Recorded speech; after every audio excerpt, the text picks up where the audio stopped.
A record number of drivers are getting fined for speeding at the lowest ever speed, just 30 miles per hour. A speed that we've all been used to for decades on our urban roads, but which is now making motorists into criminals in many parts of the UK. Yep, ordinary law-abiding drivers are being turned into, well, lawbreakers. Not for racing, not for reckless driving, just for driving at what was deemed a sensible speed limit not that long ago, when actually, if you think about it, cars had worse grip, they had worse brakes, they had worse safety systems, and crash protection engineering wasn't the thing that it is today. I'll tell you all about compliance with this limit, the fines, safety, and emissions, all of these in association with the snail pace 20 miles per hour limit in this video, and I'll do that right after this. A brown car guy.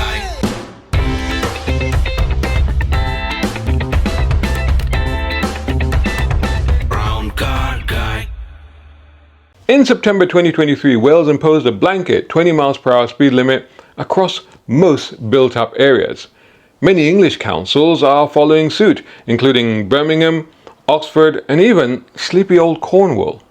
London, of course, led the way with the 20 miles per hour limits, which have been indiscriminately expanding across the capital for years now. Now, this isn't a few quiet streets outside schools and hospitals that we're talking about here. For example, in Wales, it's actually around a third of all roads over there. And in London, it's well over half of our roads. And 20 miles per hour speed limit signs are now spreading like a slow pox across the UK. So let's talk numbers. In 2023 alone, Greater London issued 251,000 speeding notices in 20 miles per hour zones, more than any other speed category. Across the UK, over 1 million drivers have been caught in these zones in a period of just 12 months. In Wales, over 84,000 drivers were fined in 2024, many within weeks of the new rules coming in. Now, these aren't boy racers. These are nurses, care workers, delivery drivers, regular commuters, and even pensioners. All of them finding themselves caught and falling foul of quietly changed signs, automated enforcement, and lowered speed thresholds.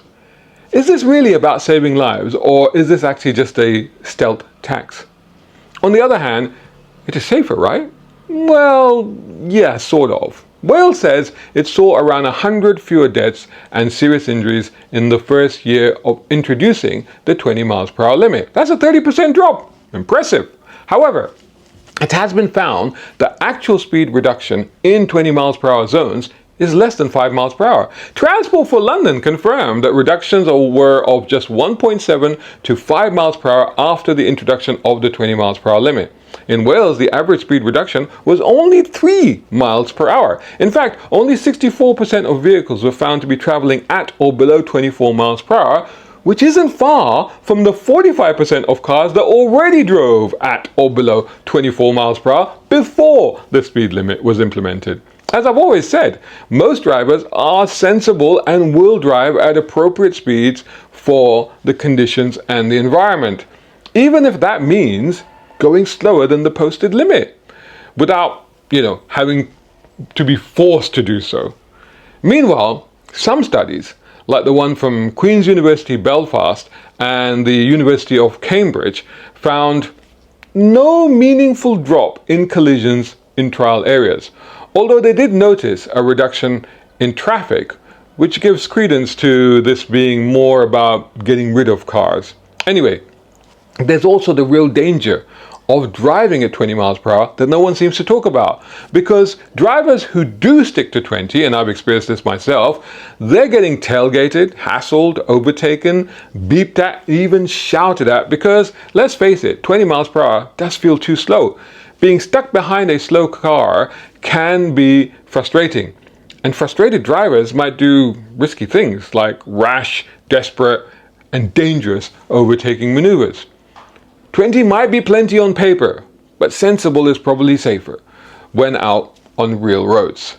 Also, you'd think that driving slower would cut emissions, right? Well, maybe.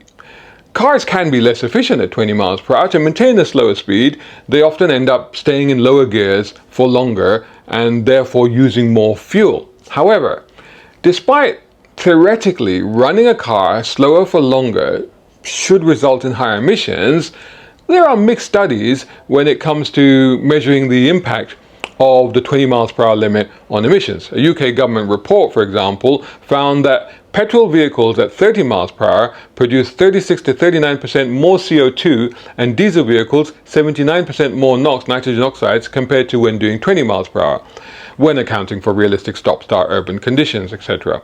However, a Bristol study using 20 miles per hour versus 30 miles per hour drive cycles found that petrol cars saw CO2 increase by 2% and 7.9% rise in NOx in 20 miles per hour zones, whereas diesel cars did see a slight reduction.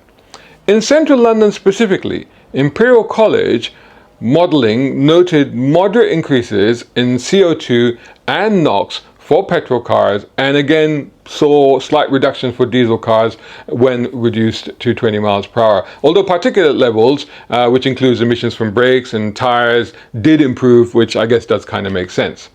Nonetheless, add in the longer travel times, traffic bunching, more idling, and you're looking at a policy that slows everyone down, which theoretically ultimately could pollute more, surely, especially in cities already choking on poor air. Clearly, more research has to be done in this area for it to be conclusive. But with these supposedly positive stats and data being touted about at the moment, it makes you wonder, what's the long game here? Forcing cars to become less efficient to eventually justify yet more draconian emission rules and restrictions on drivers? Hope you're enjoying this video. Make sure to hit like, share, and subscribe if you're not already doing so. And support independent automotive journalism channels like mine. You can do that at patreon.com, coffee.com, or taking out a subscription right here on YouTube. Or you know what, better still, you can go and buy my books. I've got 3 books out now. They're all on Amazon. They're all available to buy. More details on this are in the description, but buying any of these books will certainly help. Thanks so much for watching. Anyway, we're told that the 20 miles per hour limit is about safety. But consider that road and car safety is today better than it has ever been, in large part due to the exceptional work of car manufacturers and the likes of Euro NCAP, which have done so much to improve safety systems in modern cars. Cars today stop quicker and better than ever before, sometimes by themselves if necessary. There are smarter crumple zones which mitigate injuries to both pedestrians as well as, of course, the passengers in the car. And there are sensors and cameras that have dramatically reduced the number of incidents that drivers are involved in these days. Overall, there has been a notable reduction in fatalities and casualties in recent years in the UK. In 2023, the number of people tragically that were killed on UK roads was 1,624. However, compare that to 20 years previously, so 2003, the number was over 3,500. And compared to just 10 years earlier, i.e. in 2013, the number was 1,713. So that's a decrease of only 89 between 2023 and 2013, during the period in which 20 miles per hour limit was actually introduced. So looking at it that way, you have to conclude it couldn't have made that much of a difference, really, that lower limit. But when 1 million drivers are fined, journey times get longer, businesses lose money, emissions go up, and potentially young people end up being priced off the roads entirely, you have to ask yourself, is this about safety really, or is it about slowly strangling car use altogether?